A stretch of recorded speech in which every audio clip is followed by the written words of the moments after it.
La grandeur d'un pays ne dépend pas de l'exiguïté de son territoire, mais de la qualité de sa jeunesse qui, au demeurant, est l'intelligentsia de demain. Alors, quelle est la place qu'occupe la jeunesse rdcienne dans la politique actuelle? Nous recevons dans cet après-midi, dans le cadre de votre émission, le PDG Alexis Moutanda qui va devoir répondre à nos différentes questions par rapport à l'apport de son association, par rapport à l'encadrement de la jeunesse congolaise. Bonjour PDG. Oui, bonjour. Bienvenue dans cette émission. Merci. Parlez-nous de votre association, Adam.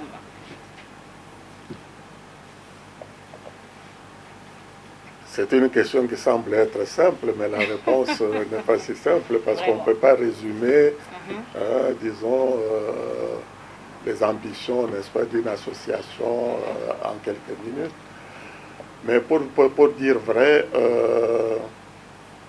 l'association se concentre sur les problèmes de leadership. Les problèmes de leadership, c'est-à-dire le sens des responsabilités, le sens de l'engagement et le sens de l'intégrité. Et pourquoi nous avons choisi ce thème-là? C'est parce que, comme je l'ai dit à vos collègues il y a quelques minutes, il n'y a pas de mauvaises troupes, il n'y a que de mauvais chefs. Et dans une société, vous avez plusieurs catégories, si vous voulez, de groupements. Si vous regardez le noyau familial, eh bien, dans un noyau familial, il y a toujours un leader. Si vous regardez un parti politique, il y a toujours un leader. Si vous regardez une entreprise, il y a un leader. Vous regardez du côté de l'armée nationale ou même d'une division, il y a toujours un leader. C'est pour vous dire que le problème des leaders c'est un problème préoccupant. Et quand on regarde notre pays, l'histoire de notre pays, depuis ses origines jusqu'à aujourd'hui, depuis la date de notre indépendance jusqu'à aujourd'hui, eh bien, c'est un pays problématique. Comment ça? C'est un pays problématique parce qu'aujourd'hui, quel est le résultat dans lequel nous vivons? Eh bien, nous vivons dans une société problématique où la jeunesse pose problème. Vraiment. C'est où la classe politique pose problème. Les confessions religieuses posent problème, c'est-à-dire des leaders spirituels posent problème. Notre armée nationale qui doit faire la défense de notre pays, c'est un gros problème. Notre administration, lorsque vous regardez l'administration, vous avez un problème, vous déposez un document, etc., il faut vous attendre à des problèmes. Donc nous avons des problèmes pratiquement dans toutes les, disons, dans toutes les couches. Le nom, pourquoi avoir choisi ces noms? C'est pour vous faire connaître davantage. Attendez, je suis en train de définir pourquoi nous centrons notre souci sur le leadership. Voilà. C'est parce que, justement, les Congolais, nous avons été soumis pendant plusieurs années à des écoles. Mobutu nous a dirigés pendant 30 ans. Kabila, 18 ans, 20 ans, etc. Ça fait au moins 50 ans que le peuple congolais a été soumis à cette école. Et c'est une école, quand on regarde bien, où il y avait beaucoup d'antivaleurs. Alors, nous avons été soumis à cette école, les jeunes comme les vieux, les femmes comme les hommes, les gens de tous les âges. On a vécu dans cette atmosphère, dans cet environnement. De telle manière que nous avons pratiquement, si vous voulez, ingurgiter tout cela. Et nous arrivons au résultat que 50 ans après, nous avons tous ces problèmes que je viens de dire, c'est-à-dire manque de leadership dans tous ces secteurs des activités nationales. Et c'est ça qui nous amène aujourd'hui pratiquement au gouffre dans lequel nous nous trouvons, parce que c'est un véritable gouffre. Vous parlez de la jeunesse, eh bien parlons-en. Eh bien, la jeunesse aujourd'hui, la jeunesse congolaise est dans un gouffre, si on ne fait pas attention, qui risque de l'engouffler totalement. Lorsque vous avez une jeunesse dont la scolarité est problématique. La scolarité est problématique, pourquoi? Parce que le niveau même des scolaires a terriblement baissé. Vous parlez de la gratuité de l'enseignement. Je ne parle pas je parle de la qualité de l'enseignement. De la qualité de l'enseignement. Que ce soit l'enseignement secondaire, que ce soit l'enseignement universitaire et enseignement supérieur. Aujourd'hui, vous prenez un licencié, vous prenez un graduat. Si vous le comparez à des licenciés d'il y a 20 ans, à des licenciés d'il y a 40 ans, eh ben, vous allez voir qu'il y a une différence énorme. Donc, il y a eu une dégradation terrible dans l'enseignement. Ensuite, quand ces jeunes gens terminent leurs études, etc., eh ben, il faut trouver du travail à la hauteur de leur diplôme ou de leur formation. Et le travail, en général, n'existe pas. Donc, vous avez une jeunesse qui a eu beaucoup d'efforts qui a fourni pour aller de l'avant, mais qui sont bloqués maintenant parce qu'il n'y a pas de travail. Et quand il n'y a pas de travail, c'est le désœuvrement. Et une personne qui est désœuvrée, eh ben, il est victime, si vous voulez, disons, des milieux dans lesquels il vit. C'est comme ça que nous avons vu, à un moment donné, le phénomène Koluna se développer dans nos cités, se développer dans nos quartiers, d'une manière générale. Et ce n'est pas seulement un problème de la capitale, même à l'intérieur du pays, c'est exactement la même chose. Ensuite, on a vécu avec ce Koluna qui embêtait un peu les gens dans les quartiers, etc.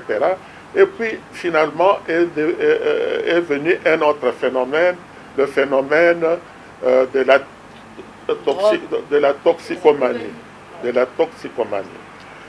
Et même dans la toxicomanie, vous avez encore des catégories, des degrés.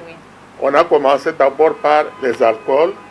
Et vous avez vu à un moment donné, même dans la capitale, mais il y a, si vous voulez, une affluence terrible, si vous voulez, des ododos, des aguenés, toutes sortes de boissons alcoolisées et qui étaient à la disposition de nos jeunes, parce qu'une bouteille pouvait être vendue ou achetée, si vous voulez, à 2, 3, 4 000 francs. Et puis, en plus de cela, petit à petit, on a évolué et aujourd'hui, on est en plein dans ce qu'ils appellent le bombisme ou le bombay, hein, qui est encore, si vous voulez, un niveau plus évolué, si vous voulez, dans la toxicomanie. Donc, ça veut dire que nous allons de plus en plus de mal en pis, de telle manière qu'on puisse se poser réellement la question, mais qu'est-ce que nous allons devenir si notre jeunesse disons, est en train, qu'est-ce que nous pouvons faire ou qu'est-ce qui peut être fait pour sauver cette jeunesse de ce fléau. Et on ne peut pas condamner ces enfants parce que je vous ai dit un peu comme ce qui leur arrive. Le manque d'emploi. Et le manque d'emploi ou à un moment donné, il n'a pas pu aller à l'école parce que les parents n'ont pas pu payer ses écoles, son écolage. Et puis, ou bien alors il a étudié, mais il ne trouve pas du travail. Et puisqu'il n'a pas trouvé du travail, eh ben, il est devenu désœuvré, il est devenu Koluna. Et quand on est Koluna, qu'est-ce qu'on fait? Eh ben, il faut chercher quand même des moyens de survivre pour payer son zodo d'à gauche à droite, etc. Et puis plus loin, eh ben, il devient mentalement malade parce qu'il se dit, mais malgré tout ce qu'il fait, boire, etc., alors il veut maintenant se mettre dans un état d'inconscience. Pour oublier toutes ses souffrances, oublier ce qui était autour de lui. Et alors il va dans une catégorie supérieure. Donc vous voyez que, puisque vous parlez d'une jeunesse, disons, qui doit construire l'avenir, et je ne vois pas de quelle manière vous pouvez réellement construire un pays plus beau qu'avant, avec une population ou bien une jeunesse qui recule au lieu d'avancer. Est-ce ça vraiment une raison valable pour cette jeunesse de se livrer dans de tels actes compromettants et consorts? C'est vraiment mais la il y a des raisons. Parce qu'il y a la gratuité de l'enseignement, l'État prend déjà tout le monde en charge pour la scolarité et consorts. je ne vois pas la raison pour laquelle la jeunesse doit se Vous n'allez pas me dire que la scolarité est étendue quand même à tous les degrés de formation. Je crois qu'on a d'abord parlé des écoles primaires. Eh bien, l'école primaire, c'est l'école primaire. Après l'école primaire, il faut aller en secondaire. Et alors, quand vous avez terminé le secondaire, il faut aller plus loin, c'est-à-dire les universités. Et je ne crois pas que la gratuité dont vous parlez, disons, s'intéresse disons, au niveau secondaire ni au niveau universitaire. Non, l'État ne viendra pas chercher les jeunes gens chez eux à la maison. Et puis ensuite, même la scolarité ou la gratuité dont vous parlez jusqu'à présent, c'est dirigé vers les écoles, vers les... Mais vous n'allez pas me dire que cette scolarité est maîtrisée maintenant de manière formelle, hein, que toutes les écoles primaires, non seulement de la capitale et même de l'intérieur du pays, sont vraiment assises dans cette gratuité. Il y a encore des tiraillements, il y a encore des plaintes, il y a encore de ceci, cela. Donc le système n'est pas encore complètement harmonisé à travers... Alors PDG, quel est l'apport de votre association ADAM dans l'encadrement de la jeunesse RDCienne, bien sûr? Mais madame, vous savez, lorsqu'un problème se pose à un individu, lorsqu'un problème se pose à une collectivité, quelle est la première étape qu'il faut pour sauver cette catégorie de personnes? Eh bien, le premier niveau, c'est d'abord la prise de conscience, c'est-à-dire que chacun doit d'abord prendre conscience du problème qui se pose à lui. Il faut d'abord savoir qu'il y a un problème. Hein? C'est comme par exemple, mettons le cas des tueries à l'est du pays. Vous n'allez pas me dire que tous les Congolais, tous les Quinois sont préoccupés par ce qui se passe à l'est du pays. Et pourtant, c'est quand même un problème national, un problème qui se pose à nos compatriotes. Mais il y a beaucoup de Quinois, beaucoup de Congolais qui vivent sans même se rendre compte que leurs compatriotes, à quelques kilomètres d'eux et dans ce pays, sont en train d'être égorgés tous les jours comme des chèvres. Donc, il faut d'abord la première étape, le premier mouvement, cette prise de conscience. La pauvreté dont on parle, on ne va pas dire que nous sommes un pays pauvre, nous sommes un pays même immensément riche. Mais comment expliquer qu'on peut être immensément riche et être immensément pauvre? Est-ce que vous ne pensez pas que chaque Congolais devait un peu se poser cette question, prendre conscience que nous sommes dans une situation qui n'est pas normale? On est assis sur une montagne de richesses et nous-mêmes nous crevons de faim. C'est cette prise de conscience. Et c'est ça le problème de l'association. C'est-à-dire que les Congolais, les jeunes comme les vieux, les mamans comme les hommes, ainsi de suite, les gens de tous les âges, doivent prendre d'abord conscience de ce qui leur arrive. Qu'est-ce qui nous arrive? Et puisque ça nous arrive, quelle est la solution qu'il faut trouver? Et ça, c'est un problème global, un problème individuel d'abord, parce que ça ne concerne pas que le voisin. Parce que les Congolais, à l'heure actuelle, ce n'est jamais sa faute, c'est la faute de l'autre. C'est les politiciens. Ah, c'est la faute de... Ok. À supposer que les politiciens commettent une faute. Est-ce qu'il faut maintenant que vous puissiez mourir parce que quelqu'un d'autre est en train de commettre la faute? C'est-à-dire que vous devez maintenant, en tant que compatriote, en tant que patriote, en tant que propriétaire même de ce pays, parce que ces richesses dont nous parlons, c'est notre propriété. Ce n'est pas la propriété de X ou de Y, Z, etc. Chacun doit se considérer comme étant propriétaire de ce pays. Dans votre association... Et lorsque vous avez cette conscience, et que vous pouvez aussi, si vous voulez, partager avec ceux qui sont autour de vous, et au lieu d'une personne, vous pouvez être à 10, vous pouvez être à 20, à 30, à 40. Et lorsque vous arrivez à être 40 ou 50 personnes qui raisonnent de la même manière, vous dites, mais maintenant, voilà le problème qui se pose à nous, qu'est-ce que nous pouvons faire pour le résoudre? Nous sommes un pays riche, on a le cuivre, on a le pétrole, on a ceci, on a cela, etc. Mais pourquoi nous crevons de faim? Pourquoi nos mamans se réveillent à 5 heures du matin pour aller vendre des arachides. Et pourquoi notre jeunesse arrive à se décourager au point même d'accepter la mort? Parce que fumer le chanvre, prendre de la drogue, etc., c'est tout simplement aller à la mort. Alors comment est-ce que les gens peuvent être dans un pays, disons, qui est immensément riche, qui est même béni, arriver au niveau de découragement tel qu'on accepte même, si vous voulez, de devenir des lambeaux, de mourir même dans la poussière, plutôt que d'affronter le problème, dire qu'est-ce que nous pouvons faire pour trouver une solution. Monsieur Alexis Moutanda, puisque nous parlons de la jeunesse, moi je reviens sur la toxicomanie. Concernant la consommation de la drogue bombée, tous les jours la police ne cesse d'arrêter les jeunes qui consomment la drogue bombée. Alors en tant que président de ADAM, quel héritage vous pouvez léguer à ces jeunes afin qu'ils reviennent dans le droit chemin?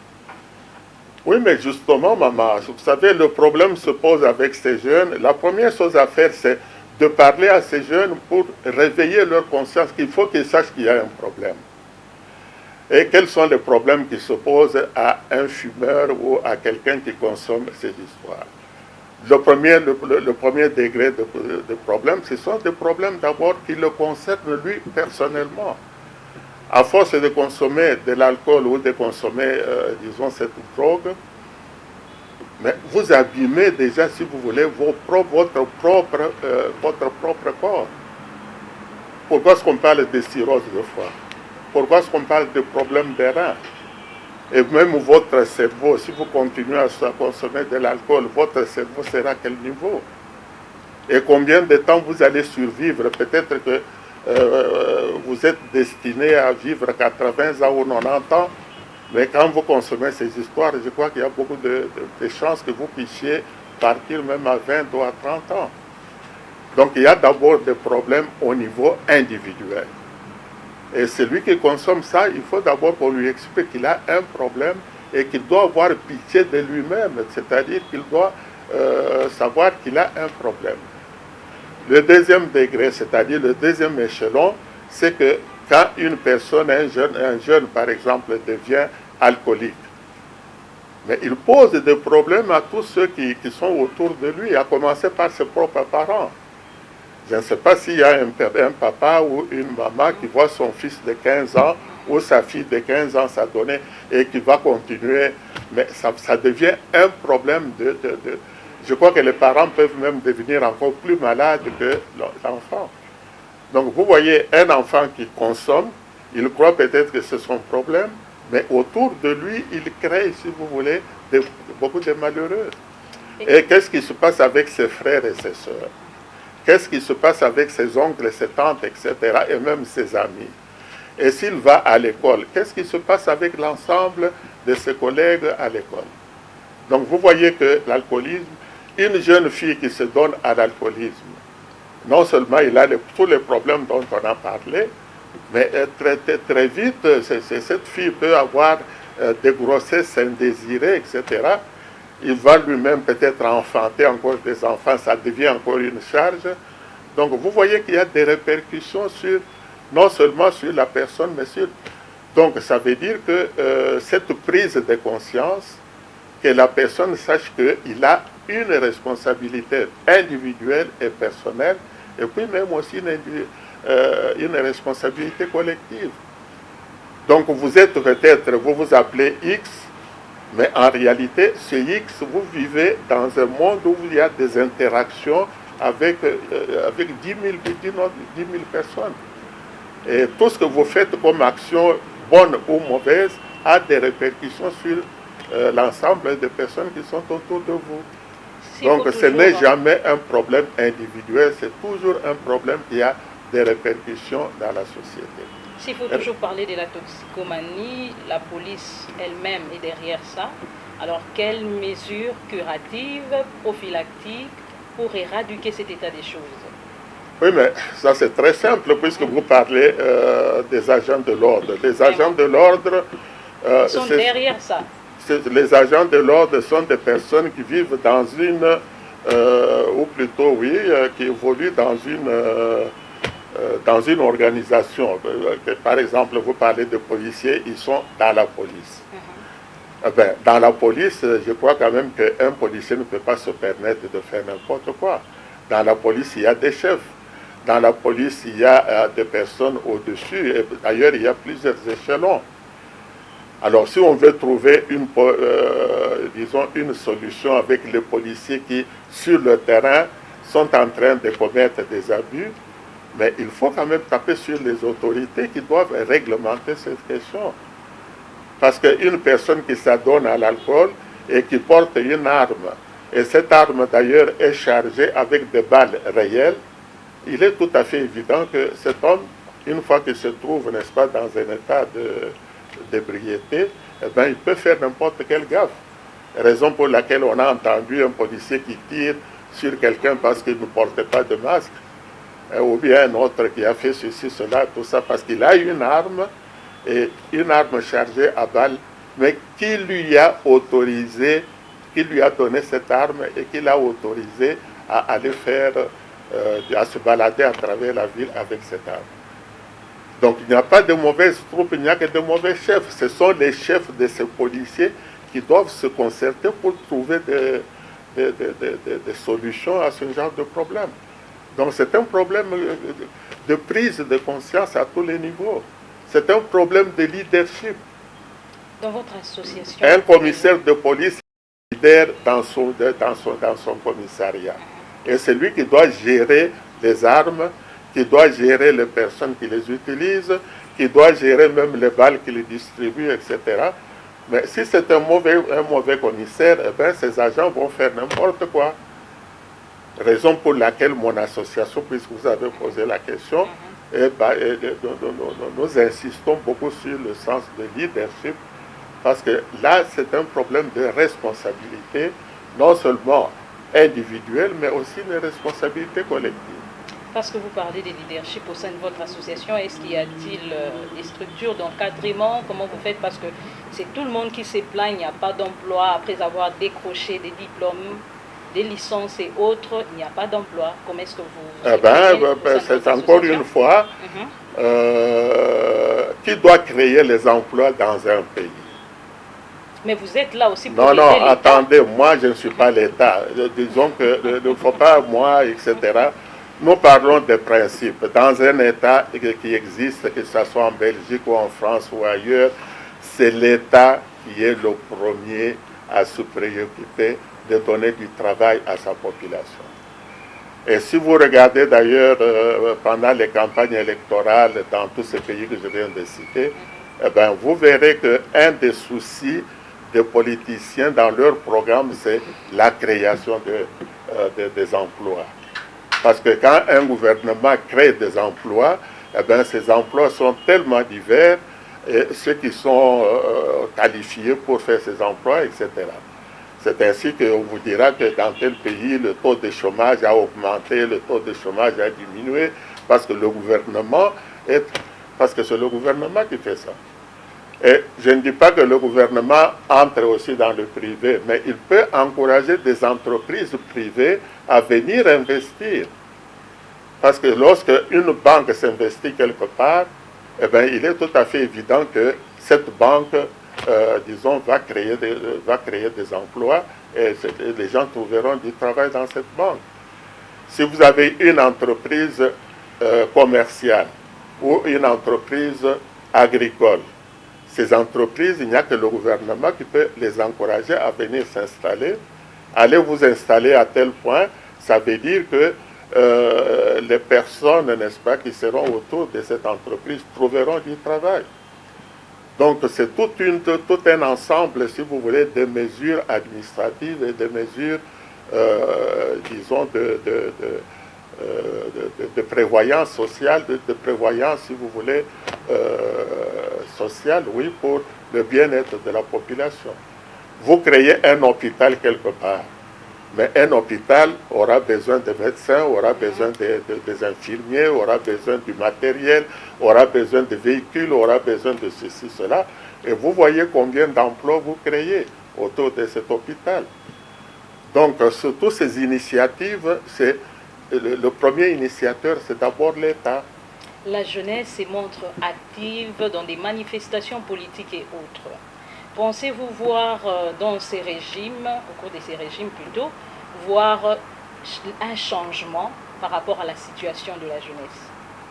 Oui, mais les manifestations politiques, vous savez... les jeunes sont toujours oui, bien là sûr, pour accompagner les politiques. Voilà, justement. C'est-à-dire que les mêmes politiciens se sont rendus compte qu'on a affaire, si vous voulez, à une population quelconque, une population qui... et alors, cette population est manipulée, elle est utilisée suivant les caprices de tel ou tel. Et c'est la raison pour laquelle, puisque vous avez encore posé une fois la question de qu'est-ce que la prise de conscience. Mais tous ces gens qui vont dans des manifestations politiques, qu'on fait marcher dans la rue, tout simplement pour qu'après la marche, ils puissent passer la nuit à danser, à boire, etc. Eh bien, cette prise de conscience veut dire que pour participer à ce genre d'activité, vous allez vous poser la question, mais je suis qui? Je vais là-bas pour faire quoi? Si c'est pour arriver boire les ododo et puis après rentrer à la maison avec 1000 francs, eh bien, on peut se dire, mais écoutez, est-ce que ça vaut la peine? Mais par contre, si on est dans un mouvement, n'est-ce pas, disons comme une porcherie où vous êtes un porc parmi tant d'autres, eh bien, les gens vont vous manipuler comme ils veulent. Donc il y a cette prise de conscience. Et comme nous disons toujours que le peuple est le peuple souverain, ça veut dire quoi? C'est le peuple qui doit commander, c'est le peuple qui doit diriger, c'est le peuple qui doit encadrer. Et si on a un peuple qui n'a pas compris son sens alors en ce moment-là, c'est lui qui est manipulé.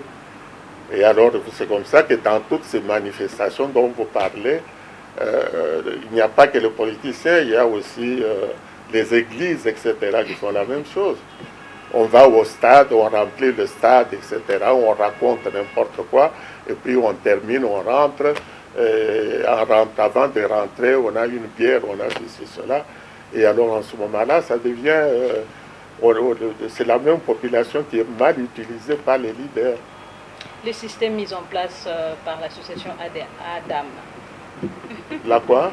Le système mis en place pour voir les jeunes gens évoluer un jour. Nous avons besoin des jeunes gens utiles, capables de répondre aux attentes des employeurs dans l'avenir. Oui, c'est une association comme une autre, n'est-ce pas, qui fait son possible. Vous avez au pays, déjà dans la ville de Kinshasa, vous pouvez combien de millions de Quinois? Je ne sais même pas si c'est 15 millions ou 20 millions, il y en a qui disent que c'est plus. Eh bien, quand vous devez vous adresser aux Quinois, eh bien, il faut commencer d'abord par 10 ou 15 ou 20, ainsi de suite, et le mouvement. Parce qu'en fin de compte, c'est une formation de bouche à oreille.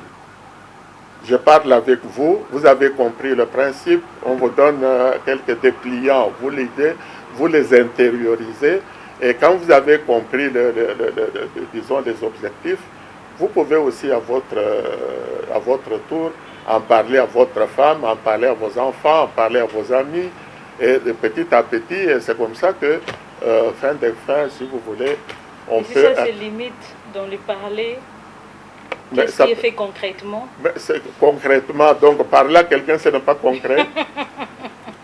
Parce que mais la il faut prise, avoir une formation. Il y a des séminaires, nous faisons des séminaires, nous faisons des rencontres, on fait oui, surtout des formations et des rencontres. Et il y en a plusieurs. Nous avons des bureaux, on se déplace, etc. On crée des antennes, et puis on demande aux antennes, ainsi de suite. Donc ce sont des... et puis combien des émissions on fait à la télévision, etc. Télévision, radio, on écrit dans les journaux. Ce sont des manières, évidemment,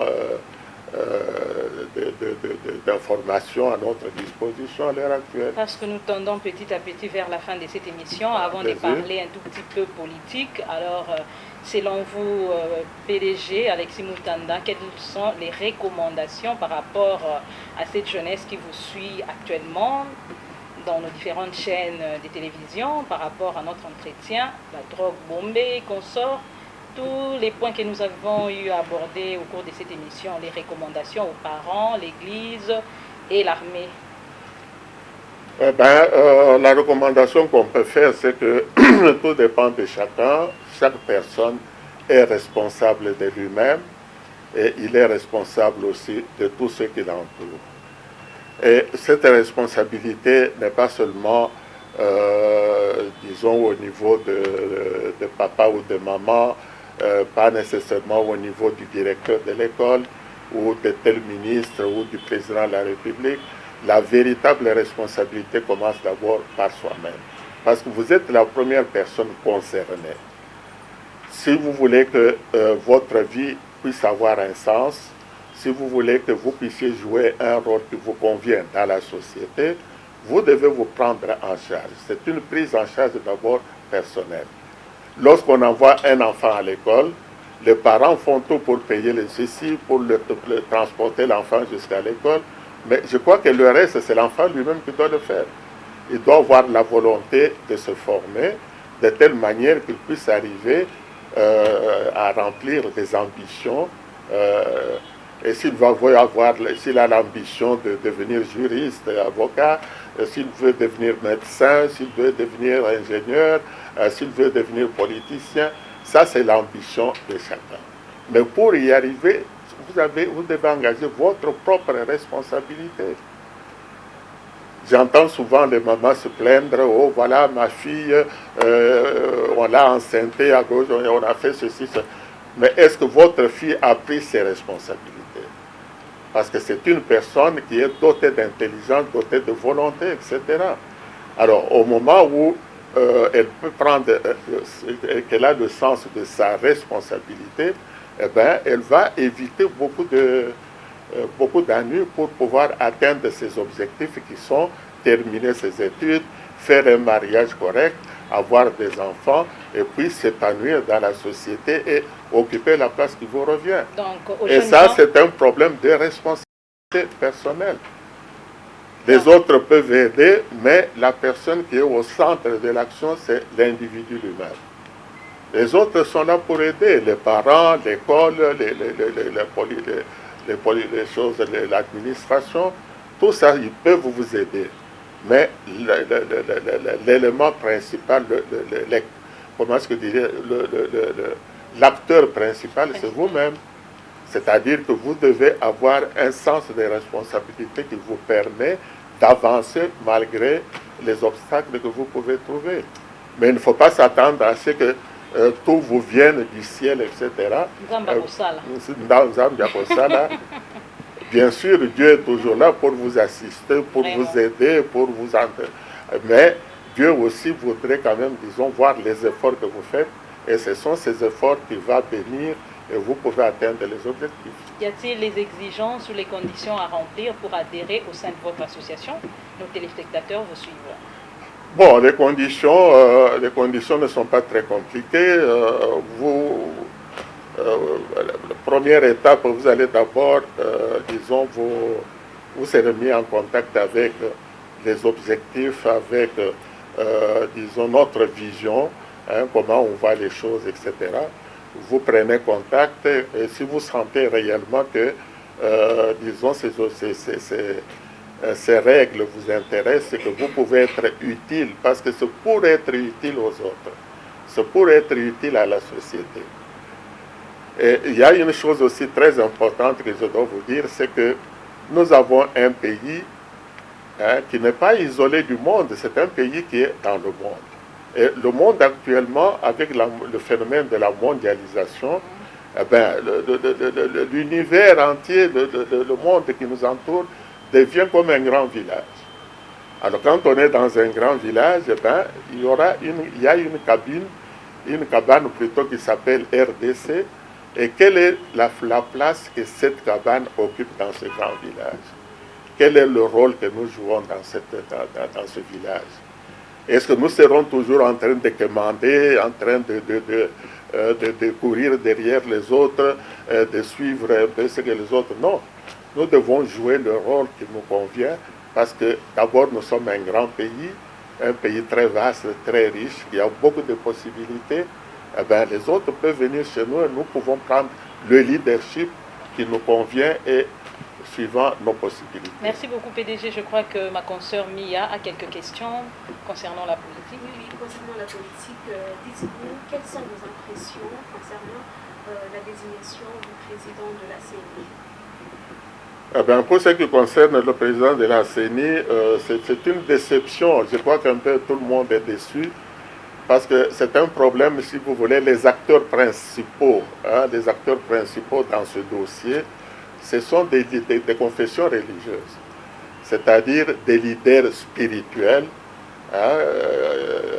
qu'ils soient catholiques ou qu'ils soient protestants ou qu'ils soient, ce sont des leaders spirituels. Alors, ces leaders spirituels, on leur a confié une tâche. Ils ont exigé la présidence de la CENI. On a dit, ok, prenez la présidence. Allez vous réunir, apportez-nous une solution. Alors, étant donné que nous sommes tous dans un pays qui est en train de lutter pour la démocratie, ce sont les principes démocratiques qui doivent prévaloir lorsqu'il y a des intérêts divergents. Alors, ces intérêts divergents se sont manifestés lorsqu'il fallait donner le nom du candidat. Il y a 6 confessions religieuses qui ont choisi une personne. Les 2 autres, évidemment, ont choisi aussi une autre personne. Alors maintenant, le principe de la démocratie veut quoi? C'est la loi de la majorité. Et avec cette loi de la majorité, sinon, il fallait dès le départ dire que le candidat ne peut pas être de telle province, le candidat ne peut pas être clair de peau, le candidat ne doit pas être petit de taille, le candidat ne doit pas... Alors, il fallait faire toutes ces exclusions au départ pour qu'on sache que si une personne est petit de taille, eh bien, il ne faut pas le prendre. Eh bien, ils n'ont pas fait tous ces critères. Ils commencent à protester au moment où les réseaux, disons, 6 confessions donnent un nom et puis ils commencent à dire, oh, celui-là, il est de ceci, cela, etc. Alors, vous savez qu'on a des problèmes très sérieux lorsqu'on voit nos confessions religieuses, c'est-à-dire nos leaders spirituels, qui devaient être, disons, l'exemple, disons, de leurs fidèles, etc. Et ben, on voit qu'ils sont en train de tourner en rond et même de créer des fissures là où ces fissures n'existent pas, etc. Nous sommes déjà un peuple divisé, un peuple qui a des problèmes politiques. Eh ben, s'il faut encore en rajouter, eh ben, je crois quand même qu'on est en train de compliquer l'environnement dans lequel nous avançons. Et ça risque même également d'avoir des répercussions sur les élections de 2023. Ce qui n'est pas désirable, ce qui n'est pas souhaitable. Et concernant la diplomatie, comment trouvez-vous les efforts fournis par le chef de l'État sur terrain? Bon, je crois qu'à l'heure actuelle, le président fait ce qu'il peut. Je ne connais pas tous les détails, n'est-ce pas, de ce qui se fait, etc. Donc, vous savez, avec la politique est très complexe, c'est très compliqué. Ce qu'on vous dit à la radio, c'est peut-être une chose, ce qui a été arrangé, c'est peut-être autre chose. Donc, il est difficile. Ce n'est qu'avec avec le temps qu'on verra peut-être, disons, le produit, n'est-ce pas, de toutes ces... Vraiment, merci beaucoup. Par contre, il y a par exemple ce problème des eaux de nos rivières, Chicapa et consorts, qui sont pleines de toxiques, etc. Et ça, c'est encore une fois un problème qui devait préoccuper nos autorités et même préoccuper la conscience de tous les Congolais. Parce qu'à partir de l'Angola, une usine se permet de déverser dans les rivières n'importe quoi, et ce sont des populations qui sont en train de subir des conséquences qui risquent d'être néfastes. Alors, encore une fois, ce dossier doit être traité avec beaucoup de sérieux et beaucoup... Alors, si le président fait, comme vous le dites, beaucoup de contacts diplomatiques, eh bien, tout ça, ça devait entrer, disons, dans l'ensemble de tous ces efforts pour que la solution puisse être trouvée, non seulement pour les populations là-bas, mais même également pour l'avenir. Et tous ceux qui ont subi des dégâts, mais ils doivent être... il faut quand même les payer pour, disons, pour les dégâts, n'est-ce pas, qu'ils ont connus, et ainsi de suite. Et un mot que vous pouvez dire concernant l'état des sièges à l'est de la RDC. Oui, encore une fois, vous voyez, ça ressemble un peu à ce dossier de l'aide de matériel, n'est-ce pas, toxique qui se balade sur nos rivières. À l'est du pays, c'est encore pire. Ça fait combien maintenant? Ça fait plus de 20 ans que cette situation perdure, où nous trouvons nos compatriotes égorgés comme des chèvres, où nous trouvons nos richesses minières comme le coltan, l'or, etc., entre les mains des personnes. Et puis il y a des groupes armés. Est-ce que vous avez déjà vu dans une région de 2-3 provinces plus de 200 groupes armés en train de faire n'importe quoi? Et ce sont ces groupes armés qui sont derrière le trafic, disons, de toutes ces richesses, et qui les vendent d'ailleurs de n'importe quelle manière, et qui se permettent évidemment de vider certaines régions de leur population en créant une déstabilisation totale. Et nous savons qu'à l'heure actuelle, nos populations vivent déjà très mal, et s'il faut encore ajouter la déstabilisation, les maladies, la faim, parce qu'il faut quitter son village pour aller je ne sais pas où, et entre-temps, ce sont les autres qui s'enrichissent sur le dos de toutes ces populations. Parce que le coltan traverse la frontière, les multinationales se jettent là-dessus, et tout le monde s'enrichit, sauf évidemment les propriétaires de ces richesses. Et ça, ce n'est pas normal. C'est un problème qui doit aller tout droit à la conscience de chacun d'entre nous. Merci PDG d'avoir répondu à nos différentes questions. C'est moi qui vous remercie. La jeunesse reste et demeure le socle du développement durable d'une société. Ah oui, cet après-midi, nous nous sommes entretenus avec le PDG Alexis Moutanda sur l'apport de son association ADAM dans l'encadrement de la jeunesse rdcienne, mais aussi sur les questions liées à l'actualité. Vous étiez certainement nombreux à nous suivre. Cette émission est donc terminée. Merci à vous et merci de vous abonner massivement sur Miroir Télévision, votre chaîne YouTube qui vous produit des informations fiables. Retrouvons-nous dans un prochain numéro. Leadership, engagement.